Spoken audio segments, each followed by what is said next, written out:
আমাদের পঞ্চায়েতের 60 জন ওরা ছিল। আমাদের সব ছেলেকে আমরা বললাম কেউ ল অ্যান্ড অর্ডার হাতে নেবে না, পুলিশকে আমরা ডাকলাম, পুলিশ নিজে কাজ করছে।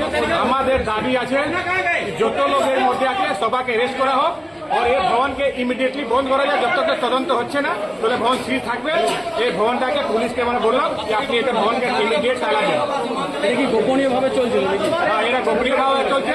এখানে যে বুকিং ছিল কি মালিক জানে না কি কাজের জন্য দিয়ে যায়। প্রত্যেক প্রোগ্রাম জন্য একটা শিডিউল থাকে, কি কার্যক্রম জন্য কার্যক্রম দিয়ে যায়। এটা ওরা কি জানতো না কি প্রোগ্রাম ছিল? যদি জানে না তো ওরা কি কোনো ইলিগাল কাজ জন্য কোনো সম্পত্তি দিতে পারে? তো এটা নিয়ে তদন্ত হবে। আর যত লোক ওরা অনেক লোককে আমাদের পুলিশ তুলেছে, এবার পুলিশ তদন্ত করছে কে কে এর মধ্যে আছে। ওকে সবাইকে অ্যারেস্ট করে ন্যায় ব্যবস্থা নিয়ে যাবে। আমাদের এখানে আইনের সরকার আছে, আমাদের কোনো ছেলে কোনো নিজে হাতে আইন নেয় না, কোনো ল অ্যান্ড অর্ডার খারাপ করে না, পুলিশ নিজে কাজ করছে।